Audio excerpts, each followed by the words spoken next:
అమ్మాయి పొట్టతో ఉంటుంది, ఎదురు చూస్తూ ఉంటుంది. అక్కడ తనొక జైల్లో ఉంటాడు, ఇక్కడ అమ్మాయి కూడా ఒక జైలు. అక్కడ ఊచలున్న జైలు, ఇక్కడ ఊచలు లేని జైలు.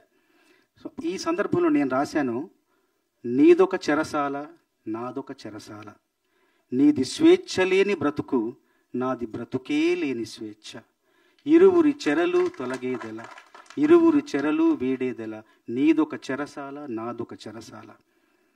రాలేవని తెలిసి ఎదురే చూస్తున్నాను, వినలేవని తెలిసి ఏడుస్తూ ఉన్నాను, నీ గురుతులనే మోసి బరువెక్కాను నేను, అలసటతో అడుగే వేసి నడిచే గాయాన్నయ్యాను, నీదొక చెరసాల నాదొక చెరసాల, నీది స్వేచ్ఛ లేని బ్రతుకు నాది బ్రతుకే లేని స్వేచ్ఛ అని స్వేచ్ఛగా స్వచ్ఛంగా రాస్తే దానికి బాణీ కట్టి మళ్ళీ కొత్త పాట రికార్డ్ చేశారు. అంటే అక్షరానికి, సాహిత్యానికి, సృజనకి వాళ్ళు ఎంత అగ్రస్థానం, ఎంత పెద్ద పీట వేసే దర్శకుడు. కాబట్టి ఇలాంటి మంచి పాటలు రాయగలిగే అవకాశం నాకు లభించింది. కాబట్టి మనస్ఫూర్తిగా రాజుగారికి ధన్యవాదాలు తెలియచేసుకుంటూ, ఈ సినిమాలో అందరిది కూడా ఎంత నిజాయితీ ఉంటుంది నటనలో, ఎంత సహజత్వం ఉంటుంది, ఎంత స్వభావ సిద్ధత ఉంటుందంటే అసలు నటించారా నేను నమ్మలేకపోయాను వీళ్ళందరూ నటన చూసి.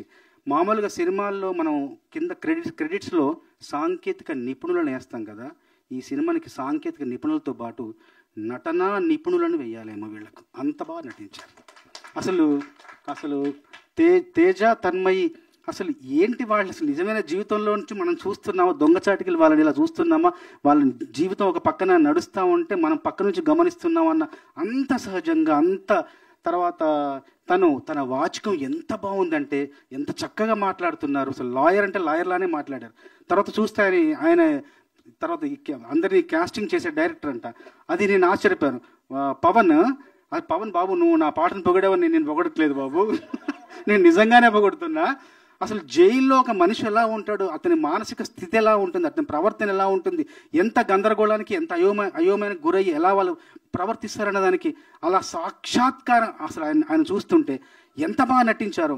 మీరు ఫ్యాక్స్ నిజం లాగా అందరూ కూడా ఇవన్నీ చూస్తుంటే ఈ సినిమా ఎంత గొప్ప విజయం సాధించబోతోంది, నటనాపరంగా ఎంత పై మెట్టులు ఉంది సినిమా పరంగా అని నేను మనస్ఫూర్తిగా నమ్ముతున్నాను. అట్లాగే ప్రియదర్శన్ గారిని ఒక గొప్ప నటుడిగా ఆయనకు జన్మనిచ్చిన మలేషియన్ సినిమా ఎలాగైతే ఆయనకు జన్మనిచ్చిందో, ఈ సినిమా ద్వారా ఎంతోమంది నటన నిపుణులకు మరింత జన్మనివ్వాలని, కొత్త జన్మనివ్వాలని, ఆ జన్మ వాళ్ళ జీవితానికి కొత్త బాటలు వేయాలని మనస్ఫూర్తిగా ఆశిస్తూ చిన్నవాళ్ళు కాబట్టి ఆశీర్వదిస్తూ, నాకు 3 పాటలు రాసే అవకాశం ఇచ్చిన రాజుగారికి మరొక్కసారి ధన్యవాదాలు తెలియచేసుకుంటూ, నేలపైన పువ్వులన్నీ అక్షరాలయే, నింగిలోన రంగులన్నీ కాగితాలయే, నీకు నాకు లోకమంతా ప్రేమ కవితాయే, ప్రేమలోన ఈ